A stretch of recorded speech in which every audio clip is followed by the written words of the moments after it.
And good day, ladies and gentlemen. Welcome back. My name is Christian Fasaki, and today I'm going to show you how I edit another one of my photos.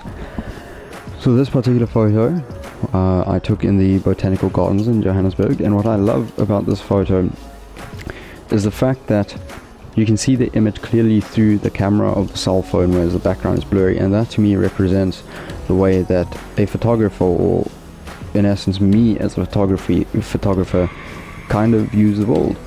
Is I'm constantly viewing the world through my lens. I'm trying to see the art in life, the art in everyday things, trying to find ways to make things look interesting, create. It's an extremely creative and involved art form for me, and I just love it. I absolutely love going out, looking through my lens, trying to find the perfect composition and trying to find the most interesting of subjects to photograph.